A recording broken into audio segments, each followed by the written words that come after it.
você que acompanha a Canção Nova, muito boa noite. Estamos começando o nosso Além da Notícia de hoje com mais um daqueles temas que vai nos enriquecer com toda certeza. Nós vamos falar dos 15 anos de celebração de um grande acordo tão importante para as relações bilaterais entre o governo do Brasil e a Santa Sé.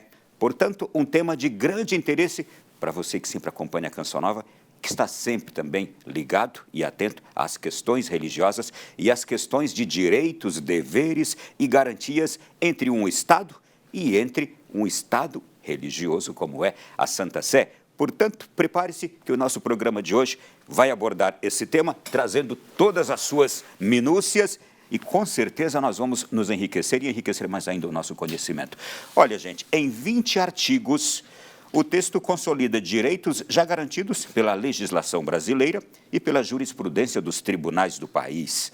Entre os temas mais relevantes deste acordo Brasil-Santa Sé estão o ensino religioso nas escolas públicas, o reconhecimento civil de atos religiosos, como casamentos, batizados, a preservação do patrimônio eclesiástico e a liberdade de organização e funcionamento das instituições católicas. E para compreender a natureza desse acordo, é importante estabelecer a distinção entre Santa Sé, sob a autoridade do Papa, e o Vaticano, um pequeno território onde se situa a Santa Sé, que é instituição soberana que firma acordos com outros estados. E para falar deste assunto, um especialista, eu já quero cumprimentar aqui nesta noite o nosso convidado, que está entre nós, presidente da Associação de Juristas Católicos de Brasília, Dr. Lucas Maia.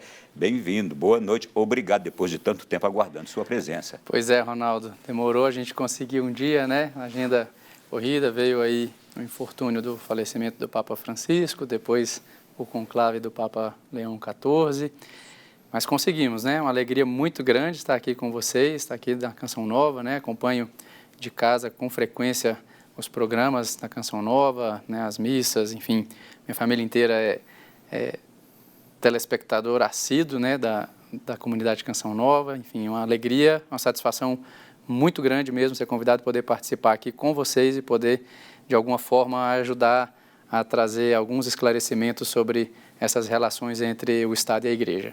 A última vez que o senhor esteve aqui, o senhor era um menino. Era. 2013, vésperas da Jornada Mundial da Juventude. Não, foi depois um pouco da jornada. Foi depois um pouco? Para contar como é que foi. Isso, exatamente. Pertencente aos Jovens Conectados. E uma turma de jovens estava aqui. Foi. Exatamente. Que beleza. Gente, o doutor Lucas, ele possui expertise nos ramos do direito civil, processo civil, consumerista e do terceiro setor. É um dos sócios fundadores da Sociedade Sarubi Cisneiros Advogados Associados, escritório este, responsável no Brasil pela assessoria jurídica da CNBB, CRB, ANEC e Nunciatura Apostólica. Nós estamos muito bem acompanhados, viu? Com certeza.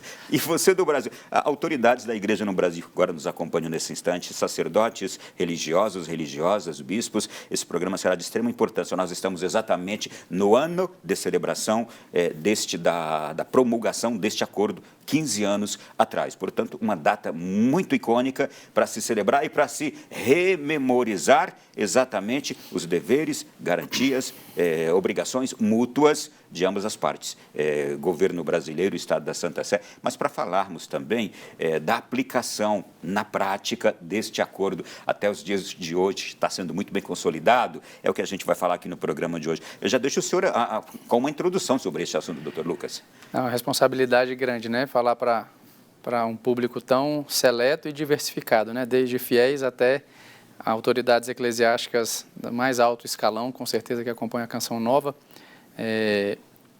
Bem, falar do Acordo Brasil-Santa Sé, como eu disse, é uma responsabilidade muito grande, né? São 15 anos da promulgação do acordo no ordenamento jurídico brasileiro, né? Se a gente remontar a quando foi a assinatura, foi em 2008, tem um pouco mais de 15 anos. O Congresso aprovou o decreto no final de 2009, ele passa a ter validade internacional ali também no fim de 2009, mas internalizado no ordenamento jurídico brasileiro, ou seja, capaz de ser exigido o seu cumprimento, alegado em determinadas peças, né, judiciais como norma vigente e eficaz no território brasileiro. Aí sim, 2010, um marco, né, na relação do Estado brasileiro com a Igreja. Não foi o primeiro acordo que foi firmado, inclusive, com o Brasil, né? Nós tivemos em 89 um outro acordo, uma concordata firmada para a criação do ordinariado militar aqui no Brasil. Então, o Acordo Brasil-Santa Sé, que regulamenta, né, o Estatuto Jurídico da Igreja Católica, como ele diz ali logo no comecinho, ele é, na verdade, o segundo acordo firmado com a República Federativa do Brasil e a Santa Sé. Esse primeiro, ele estabelece ali as diretrizes, as normas para a criação do ordinariado militar, né, cujo responsável hoje é Dom Marconi, nosso anterior bispo auxiliar de Brasília, né, já deixar aqui um abraço para ele, Dom Falcão, que diversas vezes, né, grava aqui também programa com o Frei Gilson na comunidade Canção Nova. Então, esse ordinariado foi criado aqui no Brasil por meio de um acordo entre o Brasil e a Santa Sé em 89.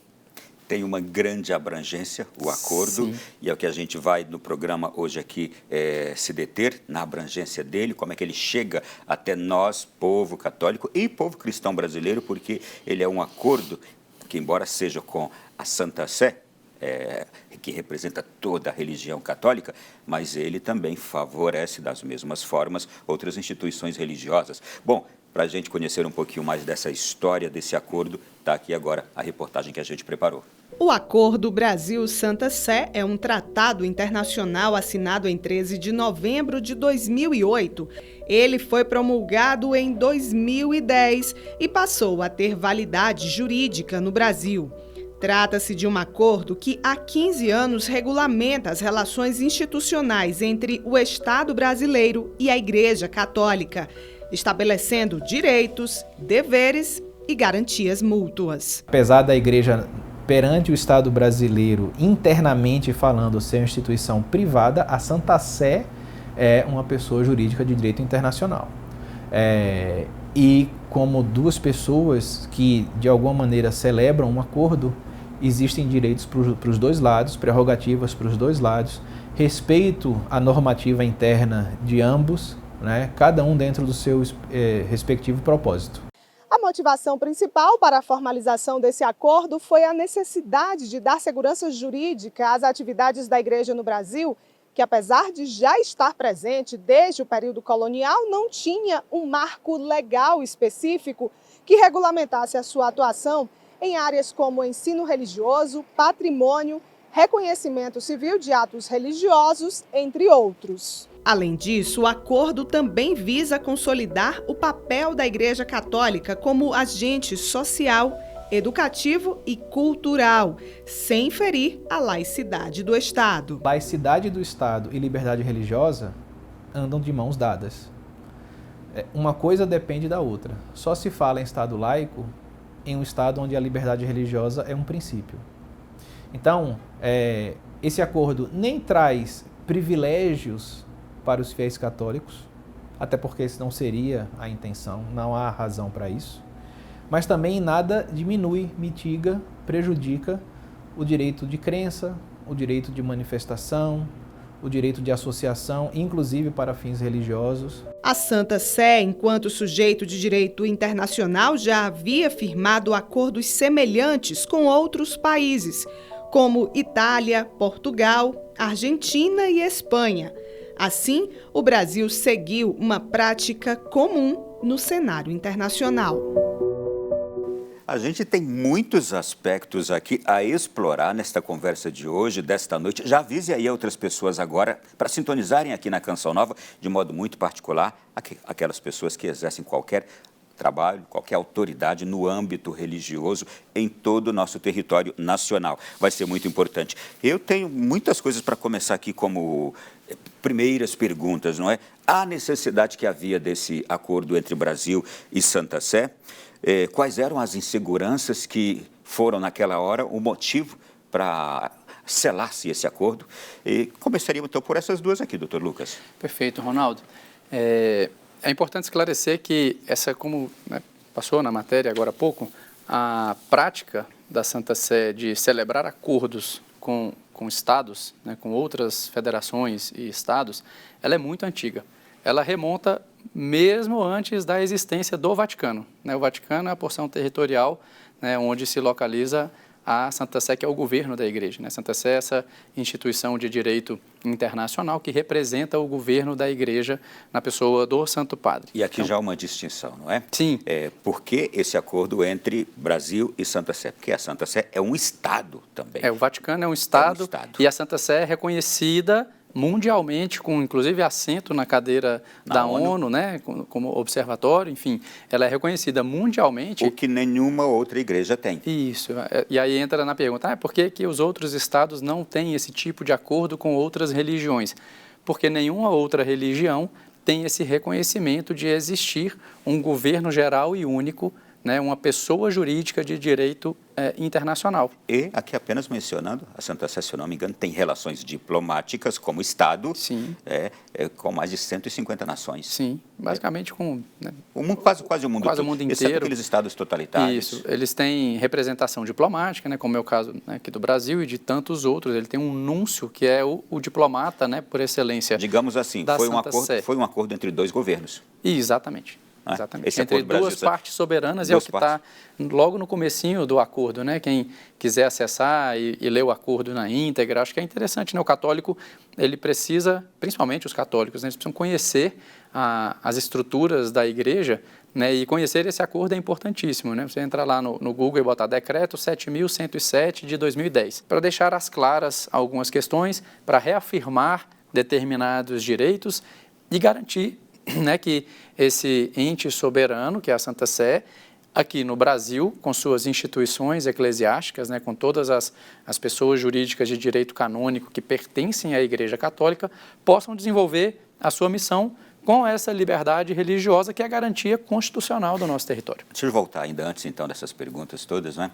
É importante, inclusive, a gente se deter sobre isso. O Congresso Nacional e o governo brasileiro, eles reconheceram a contribuição inegável da fé católica, da Igreja Católica, para o desenvolvimento social do Brasil, desenvolvimento cultural, inclusive remontando a toda a história que há da Igreja, da contribuição da Igreja Católica desde o nascimento do Brasil até os dias de hoje. Isso em vários âmbitos, na saúde, na educação, na caridade que é praticada no Brasil, assim como a Igreja Católica o faz em todas as partes do mundo.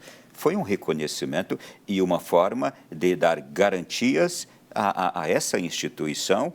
Exatamente. É esse reconhecimento e é colocar, né, numa lei, formalmente, todas essas garantias e direitos que a Igreja tem, essas prerrogativas que muitas vezes, e ainda hoje a gente às vezes encontra dificuldade, mesmo com um acordo existindo, né, de que organizações religiosas, né, vinculadas à Igreja Católica desenvolvam essas atividades de assistência social, de educação, de saúde, né, a caridade apostólica, né, como a gente chama na prática evangélica, e que para o ordenamento jurídico ele é chamado de assistência social. Né? Então, a lei vem para facilitar, né, para desburocratizar determinadas situações e para dar essas garantias de que a igreja tem ampla liberdade de desenvolver essas atividades, claro, observando a legislação pertinente do Brasil, especialmente, a gente vai falar também, quando se pretende gozar de determinadas imunidades tributárias específicas, né?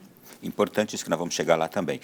Para aquelas pessoas que têm questionamentos rasos, isso por um desconhecimento, ou muito superficiais, também por esse mesmo desconhecimento, qual a diferença entre laicidade e lacismo, Estado laico e lacismo, nessa relação com igrejas? Não, perfeito, Ronaldo. Essa pergunta ela é muito importante porque isso existe mesmo, né? Essa confusão de achar que o Estado laico ele é um Estado inimigo da religião, e é o absoluto oposto disso.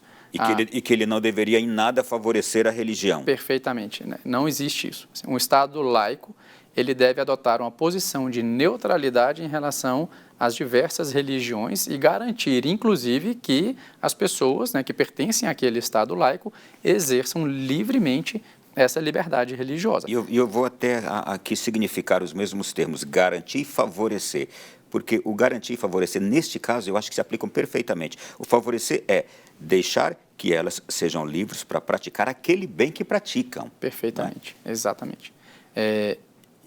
E mais, né, assim, essa questão de que o Estado não pode, porque ele é laico, ter nenhum tipo de relação com a igreja. É falso.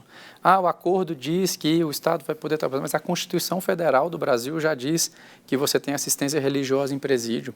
Assistência religiosa obrigatoriamente. É obrigatório, não é uma faculdade. Então, qualquer padre, pastor, rabino, etc., que quiser entrar no presídio para prestar assistência religiosa aos detentos que estão lá de determinada religião, ele tem essa garantia pela Constituição Federal.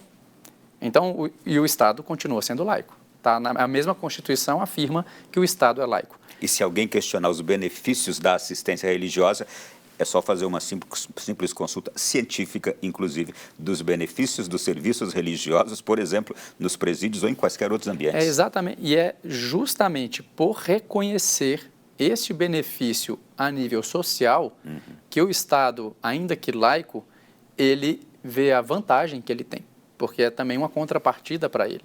À medida que eu tenho esse tipo de trabalho, né, em estabelecimentos prisionais, em hospitais, em práticas assistenciais com comunidades carentes e tudo mais, você diminui a reincidência no crime, você diminui a prática da criminalidade, você aumenta a preocupação, né, falando aí da casa comum e do tudo com o meio ambiente, com o próprio corpo. Então, você tem um cuidado maior com o seu corpo, porque você, para o católico, acredita que é templo do Espírito Santo, então você cuida do seu corpo e o Estado vê esse benefício, essa contrapartida. Eu terei uma nação mais ordeira, eu terei uma nação mais saudável, eu terei uma nação com uma preocupação com o meio ambiente adequada, porque a religião me traz esse benefício. Então, ao contrário de ser inimigo dela, eu garanto que todo mundo tenha a sua e eu me permito, enquanto Estado, em firmar parcerias em que eu vejo vantagem para o próprio Estado na prática daquele tipo de assistência religiosa ou social nas minhas instituições. Bom, daí a gente já dá aqui respostas a esta confusão que se faz entre Estado laico e atitudes que seriam laicistas, não é? Perfeito. O laicismo é essa postura de inimizade com a religião. É achar que o Estado não tem que ter relação alguma com as religiões, eu apenas tolero que você creia. E não é essa a postura de um Estado laico. Seria uma inaceitação da religião. Exatamente. Da religião e daquilo que ela faz, das suas práticas, de tudo. Quando, mais uma vez, voltando a tudo que já dissemos aqui agora há pouco, quaisquer pesquisas rasas se encontra ali os benefícios da prática religiosa em quaisquer ambientes. Exatamente. Não é isso? Vamos seguir aqui. Olha, a gente tem outras coisas, só que o tempo já está se esgotando nesse bloco aqui, mas eu já vou deixar aberto aqui. As inseguranças jurídicas que com este acordo foram sanadas para que a Igreja Católica, e eu imagino também outras religiões, possam exercer exatamente esses trabalhos todos já aqui mencionados e que vinham encontrando dificuldades, e que talvez até encontrem dificuldades até os dias de hoje, mas que o programa de hoje pode trazer até luzes para tudo isso. A gente vai abordar já na sequência do nosso programa, no próximo bloco. Na volta do nosso Além da Notícia, falando hoje sobre os 15 anos do Acordo Brasil-Santa Sé. Um programa muito importante, preciosíssimo para a gente entender muitas coisas, exatamente neste ano agora de 2025. Ele foi promulgado em 2010. Olha, gente, a celebração desses 15 anos traz à tona reflexões sobre os efeitos práticos do acordo, seus benefícios, seus desafios, algumas dificuldades que ainda persistem, especialmente quanto ao equilíbrio entre o reconhecimento da fé católica e o princípio constitucional da laicidade do Estado, que é uma coisa que teimosamente se questiona sempre nas instituições, ou melhor, em toda e qualquer nação onde há uma religião fortemente presente. Então, é um tema que a gente já sabe que vai perdurar. Todavia, o programa de hoje também ajuda a ir esclarecendo tudo isso. Doutor Lucas, a gente terminou o último bloco falando exatamente sobre isso, questão Estado laico e laicidade, e laicismo, exato, e agora vamos avançar um pouquinho mais. O que a gente pode apontar como essas tensões que existiam, ou essas dificuldades que existiam para que a Igreja continuasse exercendo o seu ministério e o seu magistério de forma a servir a população brasileira? Perfeito, Ronaldo. Eu acredito que um ponto importantíssimo que o acordo traz é mais do que pontos de tensão, mas algumas nebulosidades sobre as relações jurídicas da Igreja, não só com o Estado, mas com os diversos atores que compõem o Estado, instituições públicas e privadas. você tem aí logo no começo do acordo um reconhecimento expresso de que o Código de Direito Canônico é a norma que rege a Igreja. A partir do momento que esse artigo é incluído num acordo internacional e que ele é internalizado no ordenamento jurídico brasileiro por uma lei ordinária, né, como é o decreto, você não tem mais dúvida de que qualquer pessoa que se relacione com a Igreja a nível de contratos, convênios, parceria, etc., ele precisa conhecer o Código de Direito Canônico, no mínimo, naquela parte que trata dos poderes de gestão de governo e de administração. Por exemplo, se um dia alguém vai comprar um imóvel que é da igreja, ele precisa saber se quem está assinando aquela escritura pública tem poder para isso. Se é o padre, se é o bispo, se ele precisa de dispensa da Santa Sé, dispensa a autorização, né, formal da Santa Sé em determinado valor, sob pena daquele negócio dele ser considerado nulo.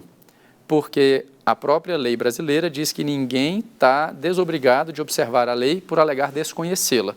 Então, essa lei hoje, o Acordo Brasil-Santa Sé, ele está no ordenamento jurídico brasileiro. Essa lei afirma expressamente que o Código de Direito Canônico é o estatuto jurídico da Igreja Católica, que é ele quem regulamenta, em primeiro lugar, o funcionamento das instituições eclesiásticas. Ele reafirma a personalidade jurídica. Não é que a Igreja, antes do Acordo Brasil-Santa Sé, não tivesse personalidade jurídica, ela tem, sempre teve, sempre foi reconhecido, né? Mesmo quando veio a separação Estado e Igreja, lá em 1890, quando, né, encerrou o Império, começou a República, o primeiro decreto que rompeu, vamos dizer assim, a confessionalidade do Estado, ele assegura à Igreja Católica a personalidade jurídica, o direito dela sobre as propriedades que ela já tinha e reconhece também a personalidade jurídica das outras instituições religiosas que até então não tinham esse reconhecimento no Estado imperial brasileiro. Agora, no Estado, né, da República Federativa, tem. A Igreja sempre teve, então o acordo reafirma, mas agora ele diz para todo mundo, a norma que rege a Igreja é o Código de Direito Canônico, então ele tem aplicação no nosso território. Interessante. Essa figura do direito canônico, ele é também reconhecido ou chamado como direito religioso, direito eclesial em várias nações. Isso é. E é reconhecido, inclusive. Perfeito. Aliás, uma menção importante que se faça. O direito canônico foi quem influenciou e inspirou o direito estatal. Muito. A figura do advogado, do contrato, a conciliação. O inquérito, né, que a gente tem da investigação, ele remonta aos tempos da Inquisição, que o pessoal fala tão mal, mas, na verdade, a Inquisição ela foi a primeira normativa que foi criada para você ter um processo legal de investigação sobre a prática de determinado delito. E o nosso inquérito, assim, se chama por causa disso. Exato. Então, vejamos aqui. O direito religioso inspira o direito estatal, o direito civil. O direito ordinário, né? Civil, penal. Que rege as nações hoje. Sim, exatamente. Muitas nações têm a fonte de inspiração do direito no direito romano, né, no direito canônico. Vamos lá. Na prática, a formalização desse acordo Brasil-Santa Sé, ele trouxe o que agora, e se a gente for entrar aqui, por exemplo, nos âmbitos diversos de atuação da Igreja? Por exemplo, o senhor trouxe a questão patrimonial. Sim, perfeito. Não é? E eu creio que existam vários entraves patrimoniais. Por exemplo, a gente já ouviu falar de casos de catedrais, basílicas, igrejas, que até pouco tempo atrás não tinham aquele documento legal. O registro, né? O registro legal. Isso já há séculos que existem, que estão ali e não tinham registro legal. Imagine isso. Sabe o que acontece? É que quem tinha esse registro das propriedades antigamente era a própria igreja. Quem fazia o registro dos assentamentos civis era a igreja. Quando a igreja, né, o Estado brasileiro, o Império, ele era confessional e católico, os nascimentos eram todos registrados no livro da paróquia, no livro tombo. As propriedades também. Então, muitas vezes, quando se cria, né, o cartório de registro de imóveis e tudo mais, e começa a se fazer as matrículas, a igreja não foi lá e não se preocupou em ir lá e obter o registro do imóvel que ela ocupa há muito tempo, né? Então, isso realmente acontece. Mas esse não é um ponto que foi solucionado pelo acordo, né? Esse direito a igreja já teria de ir atrás dele pelas normas brasileiras mesmo, né? Mas é ponto interessante, né, que o acordo traz e que ele traz luzes, como a gente comentava, por exemplo, na possibilidade de organizações tipicamente religiosas, ou seja, instituições eclesiásticas, desenvolverem atividades assistenciais. Isso é algo que ainda hoje dá um certo trabalho para a gente, né? As pessoas jurídicas, elas têm que ter os seus atos constitutivos, né? Registrados no registro competente, a lei diz, né? Para pessoas jurídicas, né, que são associações civis e igrejas, é num cartório de pessoa jurídica, para empresas é na junta comercial. Então, o Acordo Brasil-Santa Sé, inclusive, diz que os cartórios, né, o Estado brasileiro está obrigado a registrar os atos de criação das instituições eclesiásticas, não podendo negar a ele registro. Então, existia a discussão se para uma diocese, né, criada, ter o registro, ela precisa ter um estatuto ou não.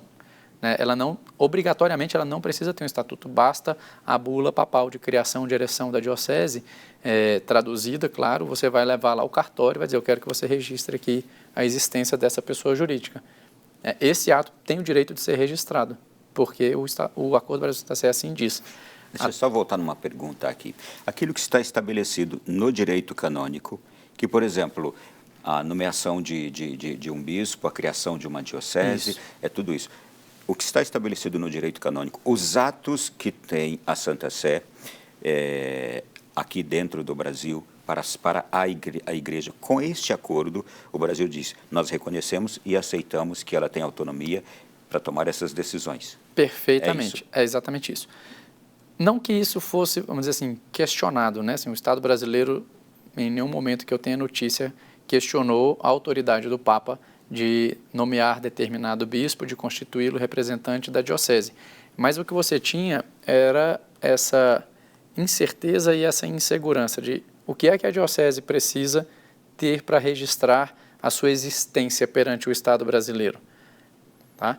Eu preciso ter um estatuto, como é o caso das outras organizações religiosas. Qualquer outra igreja que queira existir perante o ordenamento jurídico brasileiro, ela vai ter que ter um estatuto registrado no cartório de registro civil, porque assim diz a legislação brasileira. Ela tem que registrar os seus atos constitutivos. Como você não tem uma autoridade soberana, como é o Papa, que é quem cria essa instituição, ela precisa ter esse documento registrado lá no cartório. A igreja, uma diocese criada pelo Papa, você pega a ata de criação da diocese, leva ao cartório para dizer, olha, foi criada essa pessoa jurídica canônica nos termos do artigo 3º do Acordo Brasil-Santa Sé. A igreja tem liberdade de criar, modificar, extinguir, etc., todas essas pessoas jurídicas aqui. Então, o soberano pontífice criou esta diocese, nomeou este representante. E nos termos do direito canônico, ele é o representante da diocese. Os poderes que ele tem para agir sozinho, em conjunto, estão lá no direito canônico. Registra aí. Ele é obrigado a registrar. Ele não pode exigir nada além disso. Nós, lá no escritório, assim, aí é uma orientação, né, para facilitar a vida, porque uma coisa é o que você está obrigado, outra coisa é aquilo que te traz facilidade e comodidade. Por quê? Para a maioria das pessoas é sempre muito difícil entender como funciona a igreja, as instituições dentro da igreja, que poder tem para isso ou para aquilo. Então, nós orientamos que sim, as dioceses, apesar de não precisarem, tenham um estatuto social, religioso, que vai colocar ali, resumidamente, as questões do direito canônico, as finalidades, quem tem poder para fazer o quê, etc., para facilitar o trato com a administração pública e instituições privadas também, banco, cartório, Detran. Isso facilita a vida. Muitas vezes a gente encontra resistência ainda em registrar estatutos de instituições eclesiásticas que optam por desenvolver atividades de assistência social, de saúde, de educação no CNPJ próprio da igreja, né, da organização religiosa. Tem cartórios ainda hoje que querem dizer que não, você é igreja, você só pode desenvolver atividade tipicamente religiosa, você não pode ter outras finalidades. Então, por favor, já nos traga agora uma resposta para aquelas instituições e representantes delas que estão lidando com esse problema. Bom, primeiro que todas as instituições que precisem fazer um estatuto, e aí, diferentemente das dioceses, todas as outras instituições da igreja, porque ela não tem um ato de criação do Papa, né, ela tem, na verdade, constituições, né, ou estatutos mesmo, regimentos, etc., ela tem um ato normativo que diz como ela funciona. Do mesmo jeito que ela tem esse ato normativo canônico, que é aprovado pela Santa Sé, ela precisa ter um documento aqui perante o Brasil que diga como ela funciona, que é um estatuto social de igreja. né? Muitas delas têm, às vezes, só de associação civil, né? E está ali misturada igreja e associação civil, e no fim o estatuto diz que ela é uma associação civil. Então, para o Estado brasileiro, ela não é igreja, ela é associação civil. A partir do momento que você quer criar um estatuto e ter, né, essa personalidade jurídica reconhecida como igreja, e ao mesmo tempo eu quero que esse meu estatuto diga que eu posso, enquanto igreja, desenvolver assistência social, desenvolver educação, saúde, venda de itens litúrgicos, etc., o Estado não pode negar o registro desses atos. Tem cartório que nega. Primeiro, você vai precisar de um advogado para fazer seu estatuto. É imprescindível, todo estatuto precisa ter, né, a assessoria e a assinatura de um advogado, senão ele não é registrado. Se o cartório impugnar, e aí, né, é trabalho do seu advogado, responder ao cartório, fundamentar com base no Acordo Brasil-Santa Sé, na liberdade de organização religiosa, no Código Civil, na Constituição Federal, dizer, olha, não há impedimento algum e não tem escrito em lugar nenhum que uma instituição que se denomina como igreja só possa desenvolver atividades de igreja. Essa é a atividade principal dela. Perante a Receita Federal, você tem o que é o Cadastro Nacional de Atividades Econômicas e você tem as secundárias. A minha atividade principal é igreja, atividade de igreja. As secundárias podem ser diversas, né? Então, e o cartório não é quem vai me dizer se eu posso, enquanto igreja, desenvolver isso ou não. Se o meu estatuto, que é meu ato constitutivo, diz que eu posso, eu posso. Assim como o direito canônico vai falar das obras apostólicas de caridade e tudo mais, ou seja, o direito canônico me permite, então eu, enquanto igreja católica, tenho essa permissão do meu estatuto maior, que é o direito canônico. Logo, o meu estatuto social que eu me apresento para o Estado brasileiro me garante também isso. E seria um contrassenso você dizer que não, a igreja não está autorizada, porque você está dizendo para, especialmente a igreja católica, para quem mais desenvolve atividades de assistência social, né, na linguajar da legislação ordinária aqui brasileira, que para a gente é apostolado, é missão, é caridade, para quem mais faz isso, você está dizendo então que eu não posso fazer regularmente perante o Estado. Eu tenho que fazer na informalidade, porque ter esse registro, né, tanto do estatuto quanto o cadastro das atividades secundárias, ele é importante para que você desenvolva essas atividades de forma lícita, plenamente regular, né, para que eu consiga, por exemplo, se eu tenho uma escola de uma igreja, eu preciso emitir a nota fiscal da prestação do serviço. Só que eu só consigo emitir essa nota fiscal se eu tiver a minha inscrição. Vamos lá. Um advogado com o Acordo Brasil-Santa Sé em mãos consegue resolver esse problema. Deveria. Se o cartório insistir no problema, você vai ter que solicitar ao cartório que remeta essa dúvida para o judiciário. E o judiciário, pelo menos nos casos que a gente enfrentou até aqui, algumas vezes o próprio cartório se convence e registra o estatuto, outras vezes ele vai insistir nisso e ele leva essa dúvida, né, do registro do documento para o judiciário, que aí eu espero que o juiz tenha mais sensibilidade de conhecimento da lei do que o oficial do cartório que está se negando ao registro e determine o registro com a possibilidade de desenvolvimento dessas atividades. Muito bem. Vai ficar melhor ainda, tá, gente? Vai ficar melhor ainda. Vamos falar agora de imunidades, educação, saúde, festas, dogmas, doutrina, pregação da palavra, liberdade religiosa, segundo o Acordo Brasil-Santa Sé. Podemos, antes de concluir esse bloco, falar de imunidades. Claro. Como isso é tratado, porque a igreja presta inúmeros serviços que o Estado falha, que o Estado não está presente e não consegue atender. Isso. E a igreja, historicamente, não é só no Brasil, no mundo inteiro, há registros de que 30% a 35% de benfeitorias sociais que são feitas no mundo são feitas pela Igreja Católica. No Brasil há um reflexo disso, exatamente. Daí é que se entende também o direito, eu diria direito, a imunidades. O direito à imunidade, ele vem... Você tem imunidade de impostos e você tem imunidade de outros tributos. O imposto, ele é uma espécie do tributo, né? A imunidade de impostos, ela é garantida para a igreja, independente do desenvolvimento ou não de atividades assistenciais. Então, pelo simples fato de eu ser igreja, eu tenho imunidade de impostos. A Constituição Federal me garante isso. O Acordo Brasil-Santa Sé reafirma essa imunidade de impostos. E é importante dizer que não só no Brasil é assim, muitas outras nações. Em outras nações. Por quê? Justamente porque o Estado é laico. Pelo Estado ser laico, a Constituição Federal vai dizer que ao Estado é vedado embaraçar, dificultar, colocar obstáculos ao livre exercício do culto. Então, o imposto ele poderia, sobre a propriedade que a igreja, né, a instituição religiosa tem, seja o imóvel, seja o carro, seja o imposto, essa espécie de tributo que você, por exemplo, você tem uma casa, eu tenho que pagar IPTU da minha casa. A igreja não tem que pagar IPTU do templo dela, da casa do pároco, porque o Estado entende que aquilo ali seria uma espécie de embaraço. Então, consequência do dever do Estado de não dificultar o funcionamento e o livre exercício do culto e o reconhecimento da importância que o seu povo, né, tenha, de certa forma, uma religião, ele garante essa imunidade de impostos. Aí você tem outros tipos de imunidade, que é de contribuições sociais. Essa sim, e que é uma parcela grande, né, para quem tem empresa sabe disso, quando você tem, né, a cota patronal para recolher, enfim, é um valor alto. Essa o Estado condiciona ao exercício de determinadas atividades e em observação da legislação brasileira.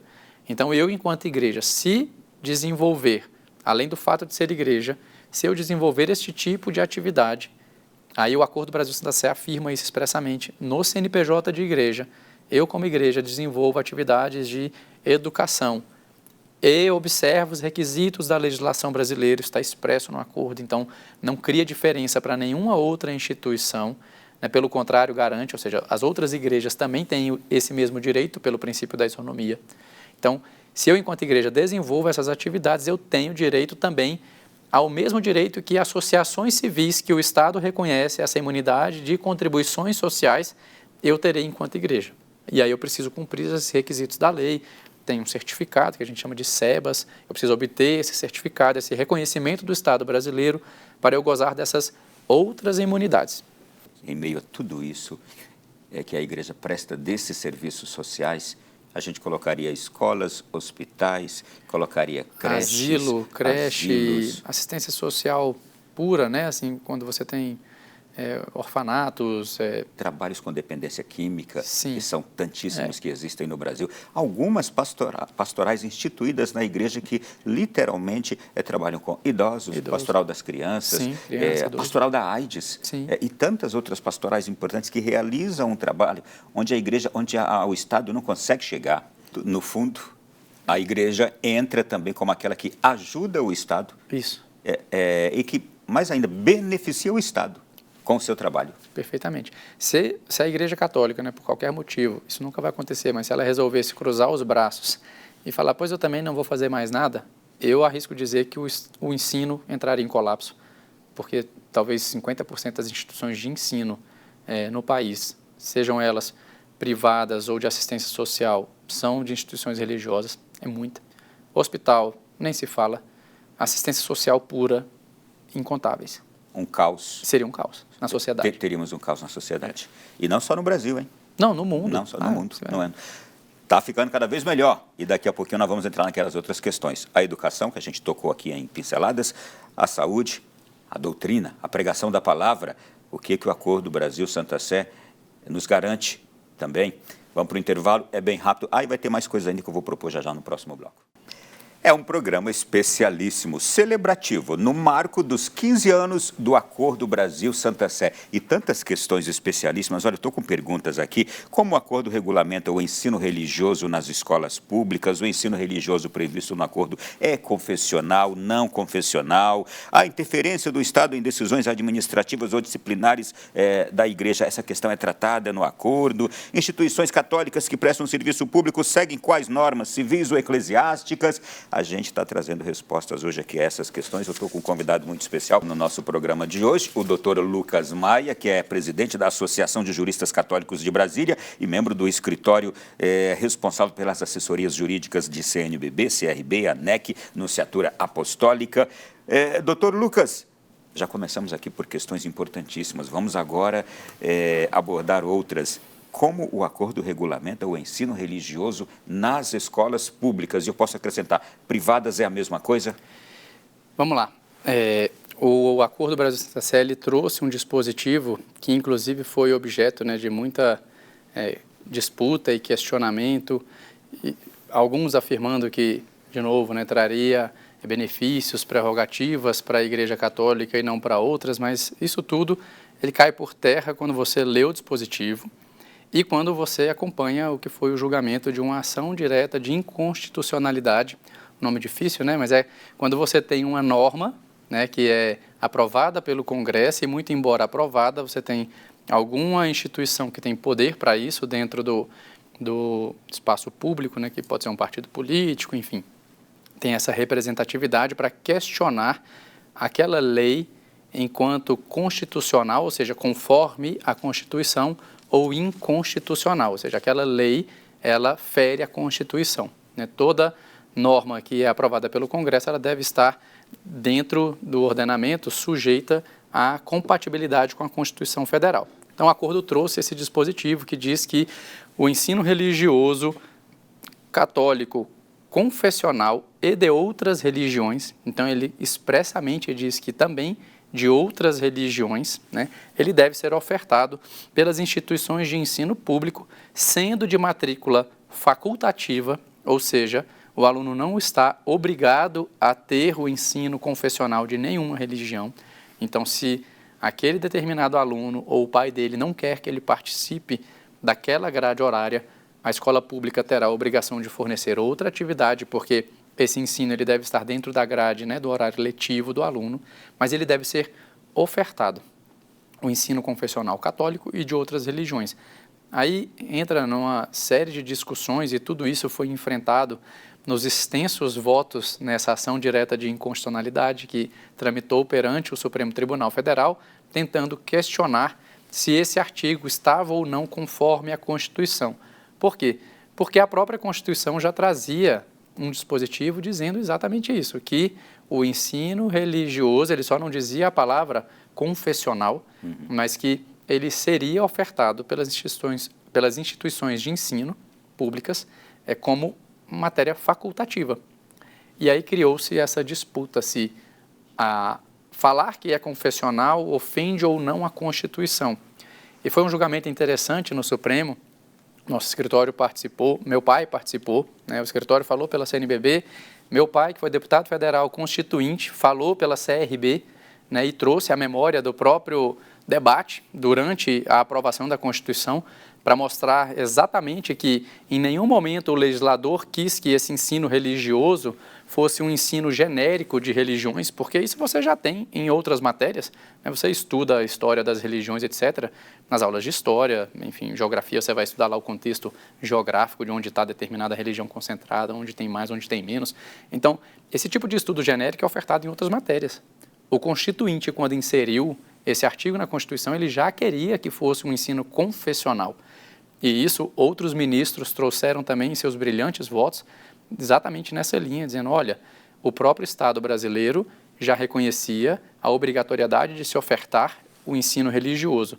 E não se pode entender ensino religioso como algo genérico, como ensino das religiões, mas sim um ensino que ensine a fé de determinada religião. E o Estado subsidiar professores para dar esse ensino não atenta contra a laicidade do Estado, e aí cita os outros dispositivos da própria Constituição, como a gente comentou, que obrigam a assistência religiosa nos presídios, nas Forças Armadas, né? Então, o Estado subvencionar este tipo de matéria não atenta contra a laicidade. Então, houve esse debate, né? Foi apertadíssimo. Eu acredito que se fosse hoje, esse julgamento ele seria um pouco mais favorável em número de votos à tese que a Igreja defendia da validade do acordo, porque alguns ministros que votaram contra aposentaram e pelo perfil, pela matéria, pelas publicações de outros ministros que entraram no lugar, a gente acredita ali que teria um voto na linha do que foi o voto vencedor. Foi um placar apertado de 6-5, mas se passou, né, a validade, ou seja, a constitucionalidade desse dispositivo que estava sendo questionado. Então, sim, o Acordo do Brasil-Santa Sé traz essa previsão da obrigatoriedade do ensino religioso confessional ser ofertado nas escolas públicas. Ele é de matrícula facultativa. Ah, mas isso é ofertado? Bom, aí cabe a cada, né, pai de aluno, principalmente, porque não vai ser o aluno no ensino básico, fundamental e médio que vai estar lá questionando, aí, cadê o meu ensino religioso que a Constituição garante? Né, mas ao pai e à mãe dizer, olha, vocês precisam ofertar na grade de ensino aqui uma matéria de ensino religioso, porque isso é importante.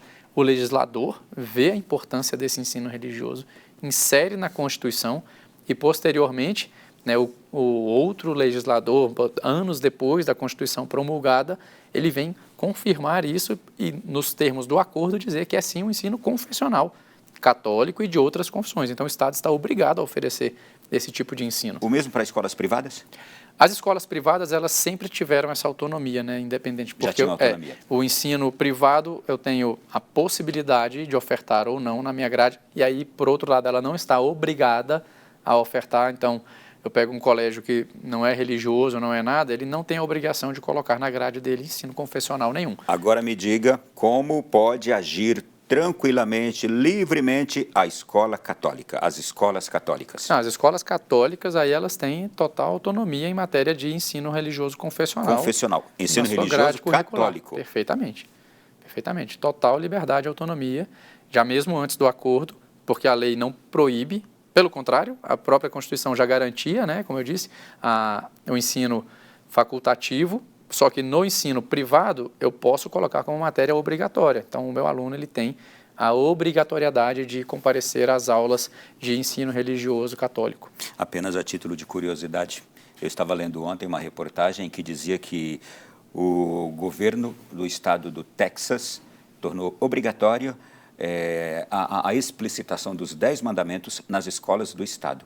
Eu não sei de que forma, se é em letreiros, se é na parede, em murais, ou se o ensino dos 10 mandamentos, não consegui adentrar ainda, mas tornou obrigatório os 10 mandamentos nas escolas do estado do Texas. Então, depois quero até entender melhor como é que ficou isso. É interessante, né? Mas lá a Constituição deles é bem diferente, você tem uma liberdade maior em determinados assuntos, né? Então, aqui no Brasil, se um Estado, vamos dizer assim, ousasse aprovar uma lei dessa, eu acho que ela seria declarada inconstitucional.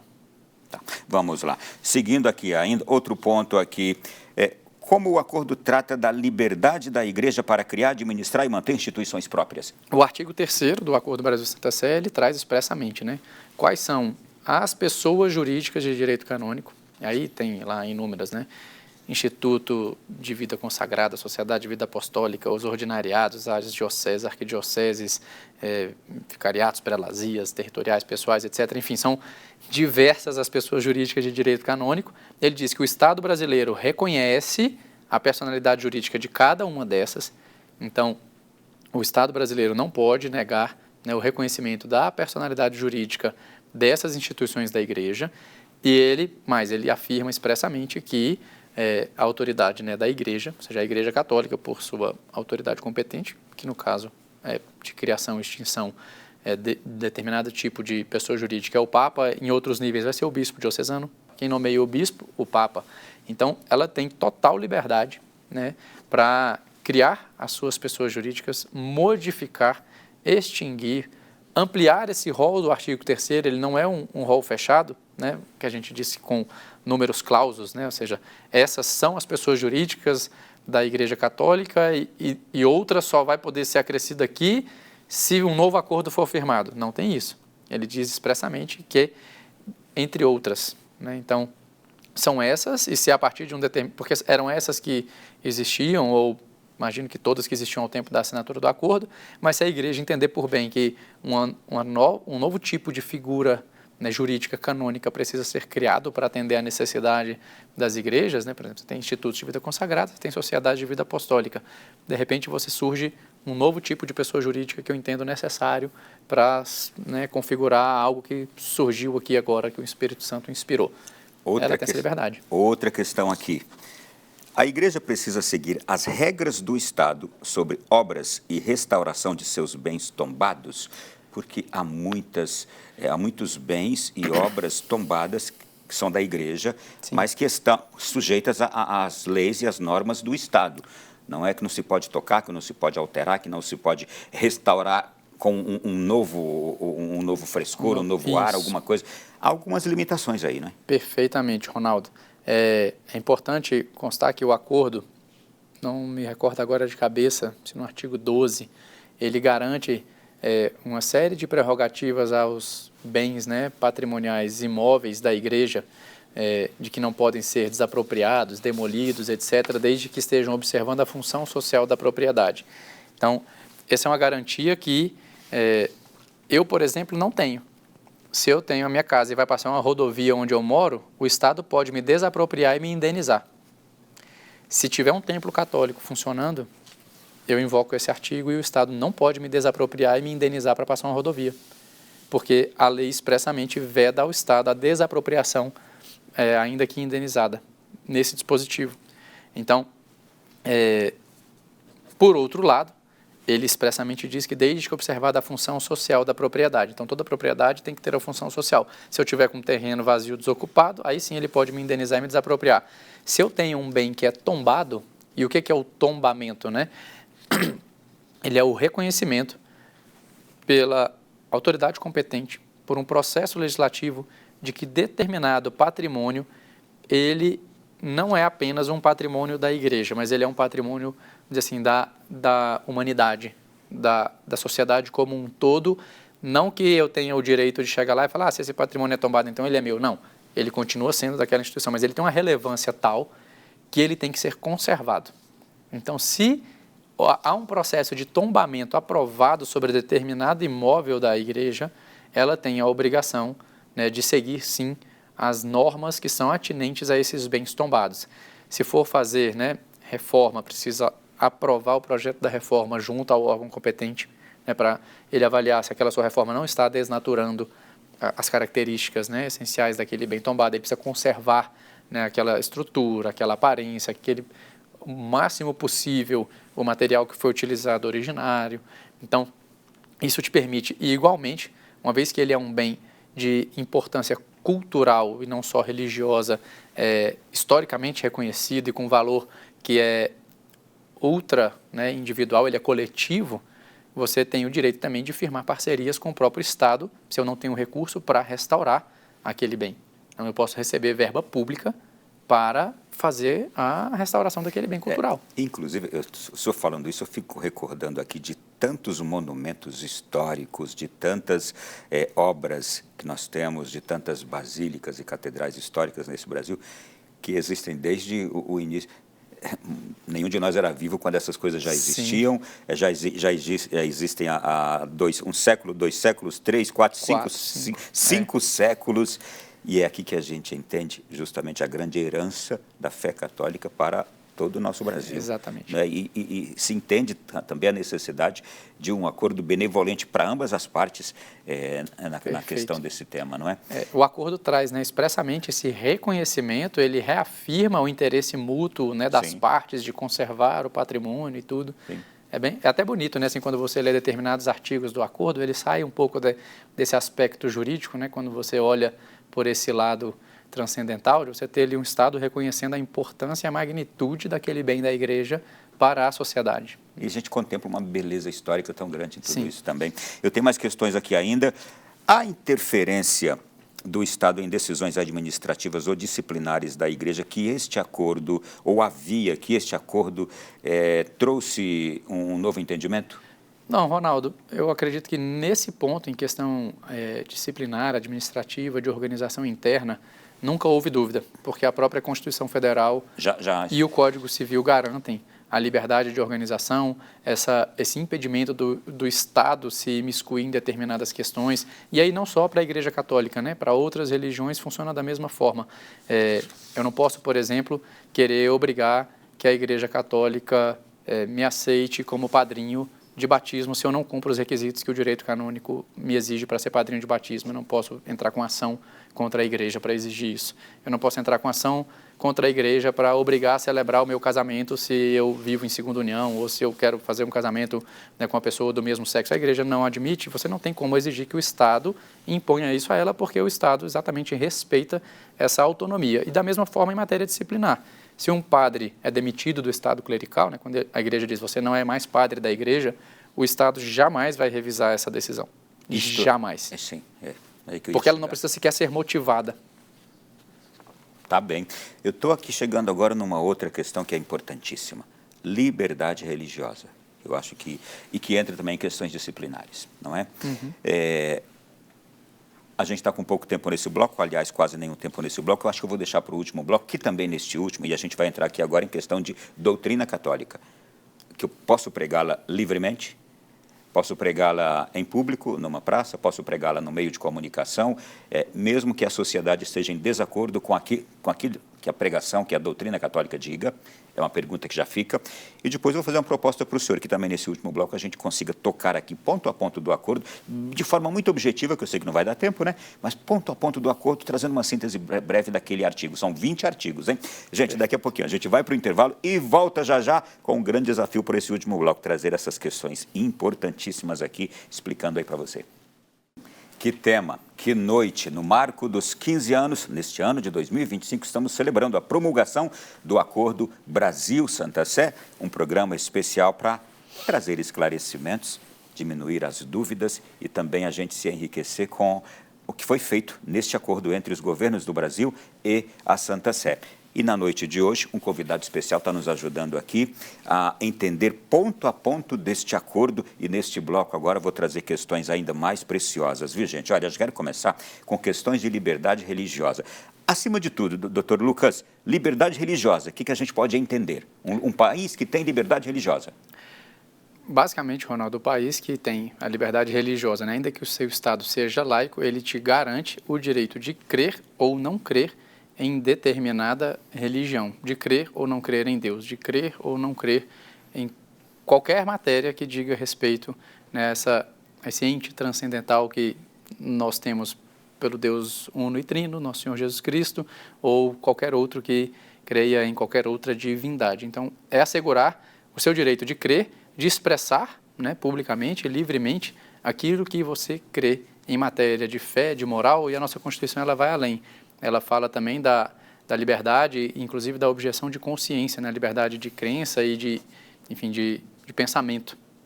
Não só eu posso crer em Deus, mas eu tenho essa liberdade de pensar e manifestar neste pensamento. Claro, todo direito ele é limitado o meu direito acaba onde começa o do outro. Então, vamos lá. Eu tenho o direito de crer, pensar, me expressar e me negar alguma prática que ofenda a minha crença. Perfeito. É isso. E no Brasil isto funciona assim, é isso. Deveria funcionar. Vou dar um exemplo claro, né? Um médico que trabalha num hospital público, ele é católico, ele é terminantemente, naturalmente, ele é católico, ele é contra o aborto, em qualquer hipótese, né? O médico católico não pode, sob nenhuma hipótese, praticar um ato de aborto. Ser obrigado a praticar um aborto. E ele não pode ser obrigado, ainda que a lei brasileira permita isso. Por exemplo, estou lá, eu no hospital, eu sou o médico de um determinado município. Chega uma menina, né, que foi estuprada, e alegando que foi estuprada, enfim, é uma hipótese que a legislação brasileira assegura a ela o direito de praticar, né, o aborto sem que seja punível o crime. Existe uma diferença técnica aí. Sim. Eu gosto sempre de deixar claro, porque esse é o intuito do legislador, quando ele diz que é um crime não punível, ele chama a atenção de que continua sendo um ato grave. Quando você olha o Código Penal, ele vai dizer que mesmo naquela hipótese, ele é um crime não punível. Então, ele continua sendo crime, eu não posso punir a pessoa, porque ele parte do pressuposto que para aquela pessoa também é muito dolorido praticar aquele ato, então eu não vou puni-la. Então, nessa hipótese de estupro, o médico deveria realizar o ato.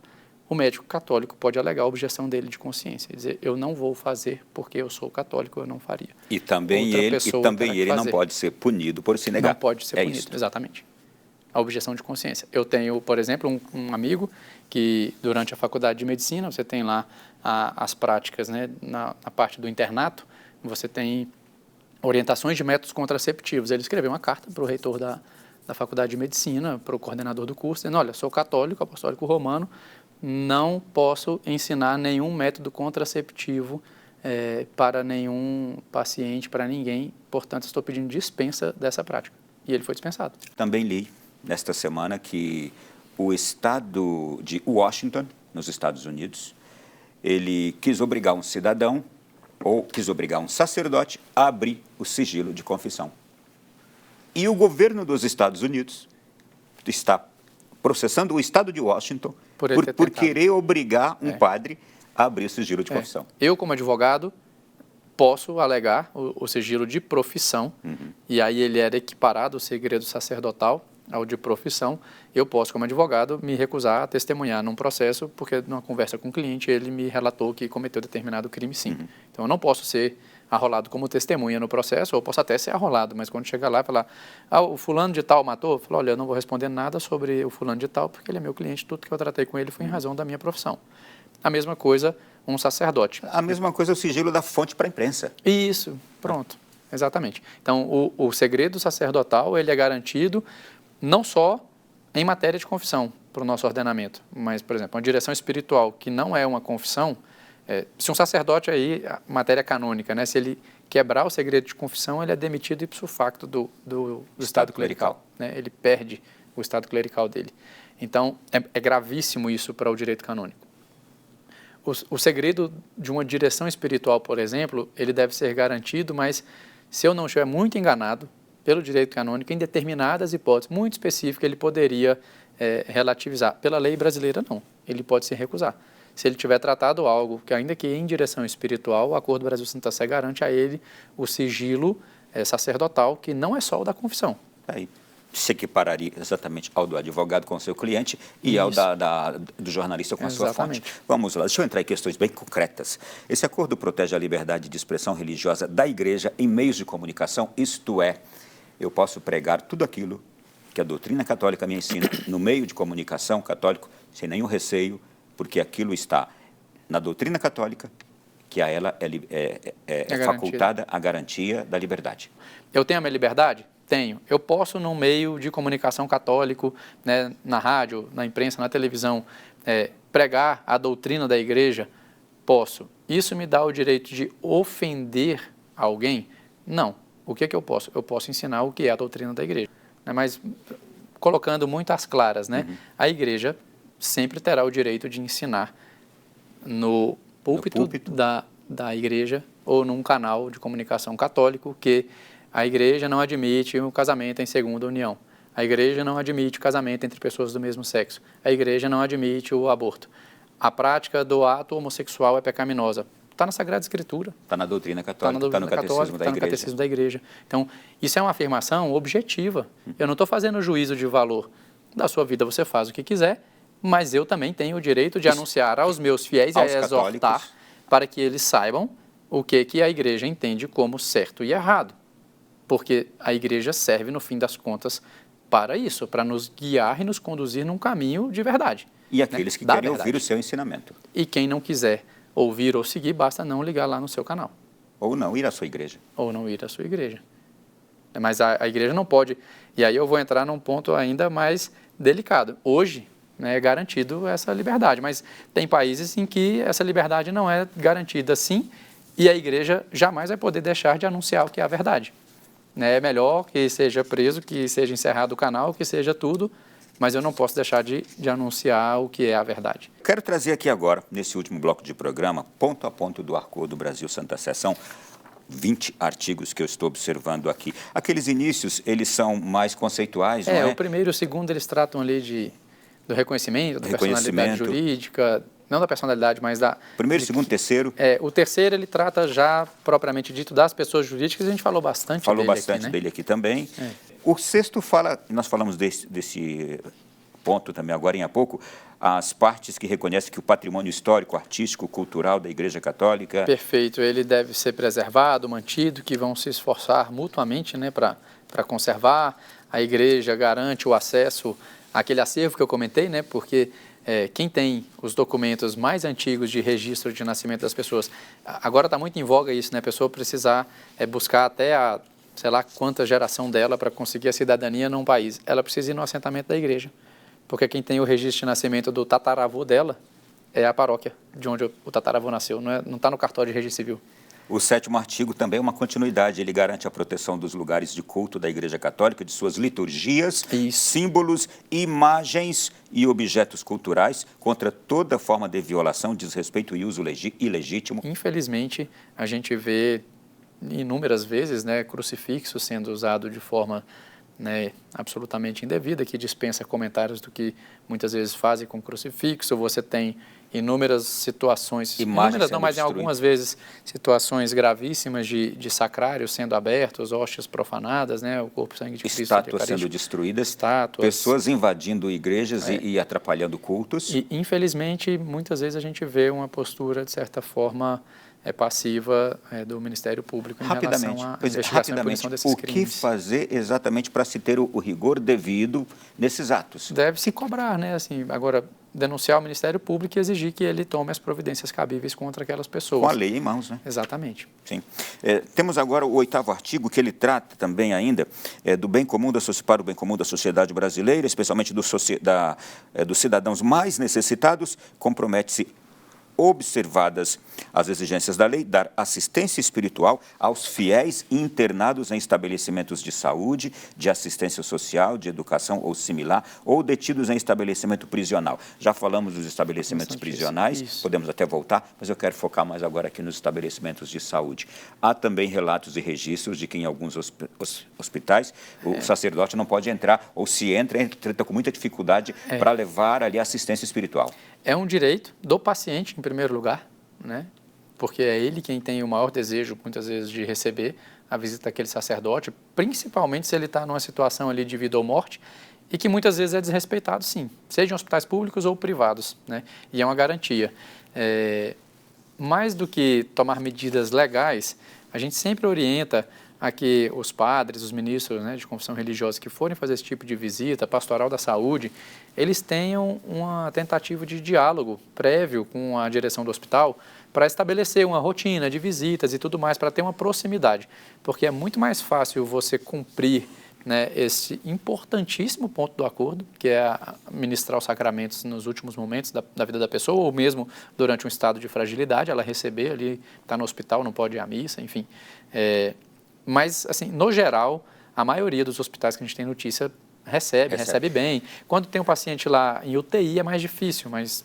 O artigo 12, ele trata do casamento celebrado em conformidade com as leis canônicas, e aqui tem um aspecto muito legal que eu vou pedir o senhor que destaque aí nessa questão que a gente conversou agora há pouco. O casamento religioso com efeitos civis, ele já vem, né, há muito tempo com esse reconhecimento no Código Civil.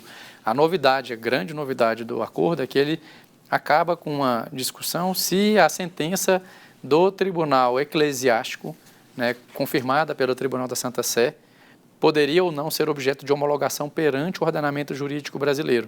E aí, no parágrafo desse artigo, ele diz expressamente que as sentenças de nulidade matrimonial, né, que são reconhecidas pela Santa Sé, podem ser homologadas de acordo com a lei brasileira. A lei brasileira vai dizer que você tem que fazer esse processo de homologação junto ao STJ, né, e já tem casos de nulidade matrimonial que a parte optou por, encerrado o processo de nulidade junto à igreja, homologar essa sentença, e você, com ela homologada, você pode levar ao cartório de registro civil e você vai pedir para averbar lá, junto ao seu assentamento civil, você não vai ser mais divorciado, você vai ser solteiro, né, porque a nulidade matrimonial ela reconhece que o seu casamento nunca existiu.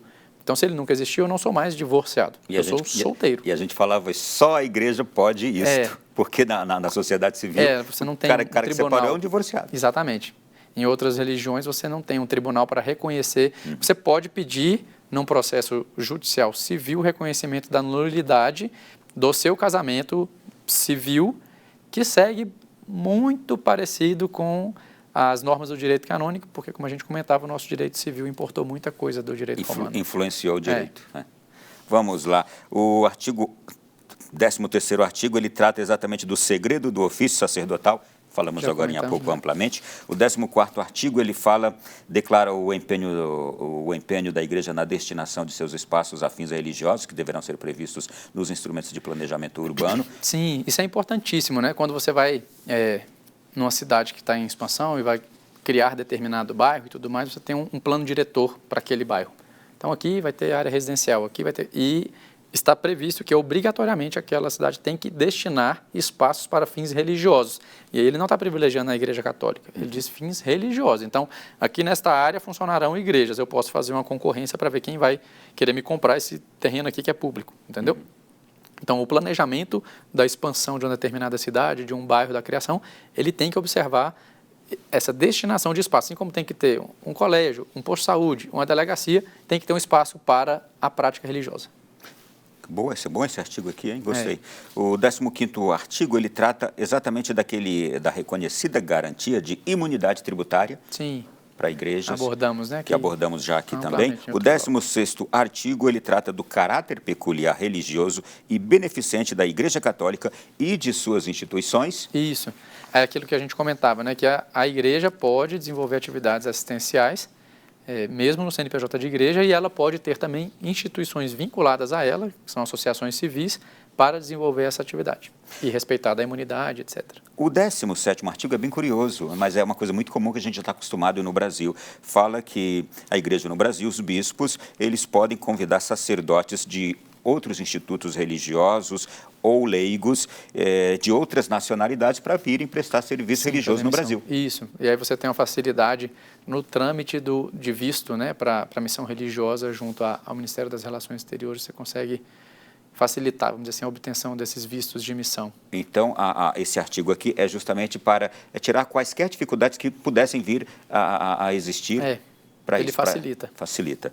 O 18º artigo é sobre ajustes concluídos entre as altas partes contratantes, aqui em âmbitos diversos. Finais, né? Sim, sim. O 19º aqui, qualquer divergência na aplicação ou interpretação do presente acordo serão resolvidas por negociações diplomáticas diretas. E que seria isso? Aí é o que é a tônica, né, de acordos entre duas federações. Se tiver uma divergência de entendimento ou de aplicação ou quiser ajustar, nós iniciaremos negociações diplomáticas para solucionar aquela dúvida, aquela omissão. Ninguém tem o poder de resolver sozinho. Uma eventual omissão ou dúvida. E o último artigo falou exatamente da homologação, a entrada em vigor, aquela coisa toda. Exatamente. Eu tenho agora duas últimas questões extras aqui. Existem sanções ou mecanismos legais previstos no caso de descumprimento desse acordo por uma das partes?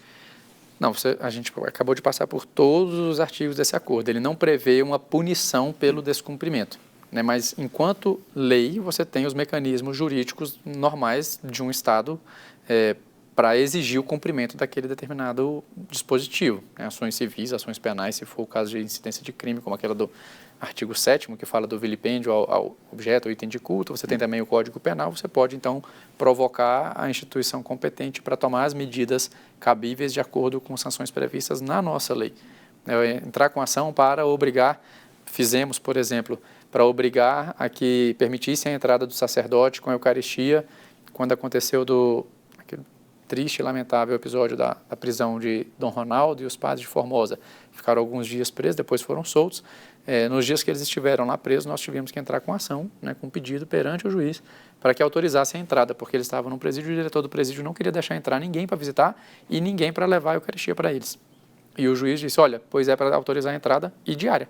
Uma última questão que eu trago aqui é, o acordo tem prazo de validade ou pode ser revisado, modificado por uma das partes a qualquer hora? O acordo ele tem a sua validade enquanto ele não for exatamente isso, revogado. Quem pode revogar? Qualquer uma das partes pode fazer uma denúncia unilateral do acordo. Nos termos do ordenamento jurídico brasileiro, ele possui um status de lei ordinária. Então, ainda que o Estado do Brasil não denuncie o acordo formalmente pelo Ministério das Relações Exteriores à Santa Sé, fala, olha, eu quero alterar esse dispositivo, eu quero revogar o acordo como um todo, ainda que isso não seja feito, se o Congresso brasileiro aprovar uma lei que seja contrária ao que está aí, por exemplo, precisaria ser uma emenda à Constituição para mudar a questão da confessionalidade do ensino religioso. Ela aprovou uma emenda que diz que não é mais obrigatório e, na verdade, é proibido o ensino religioso. Vamos chegar no absurdo aqui. É proibido o ensino religioso nas escolas públicas, qualquer ensino religioso. Automaticamente, esse artigo do acordo vai estar em contradição com a legislação brasileira. Então, ele vai estar aí tacitamente revogado, porque ele está abaixo.